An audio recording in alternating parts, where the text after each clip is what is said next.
اسلام پر چلنا چاہتے ہو نا تو یہ حجروں میں بیٹھ کر اور تسبیحیں گما کر اس دین پر نہیں چلا جا سکتا. یہ دین جان مانگتا اور جان بھی ان بندوں کی مانگتا ہے. لوگ حیران ہوتے ہیں اللہ کے نیک بندوں کو کیوں مشکلیں پیش آتی اور الٹ نتیجہ نکالتے ہیں کہ اگر وہ نیک ہوتے اللہ کے پیارے ہوتے کیوں مارے جاتے. بالکل غلط بات. انبیاء علیہ السلام قتل ہوئے ہیں. حالانکہ دیکھنے کی بات یہ ہے کہ آپ جب قربانی دیتے ہیں تو قربانی کے لیے وہ جانور تلاش کرتے ہیں جو بے عیب ہو.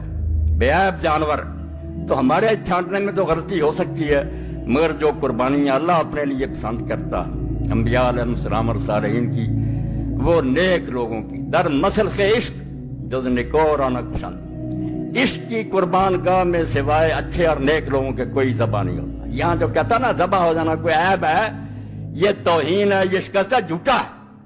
یہی تو اصل قربان گاہ ہے کہ اللہ کی راہ میں جان دے دی, اللہ کو خوش کر دیا. لاگر صفتنا و زشت خورانہ پسند. اللہ بالکل ان لوگوں کو اپنے راستے میں جان دینے کی توفیق ہی نہیں دیتا جن میں عیب ہوتے ہیں, خامیاں ہوتی ہیں, ان کو مردود ٹھہراتا کہ جاؤ دنیا میں عیش کرو, مزے کرو, کسی حکومت کے کاسا لیس ہو جاؤ, پیالے چاٹو اور دانش فروش بن جاؤ. میں 2 لفظ بولوں گا, دانش فروش, جیسے آج ان کی بہت بڑی تعداد.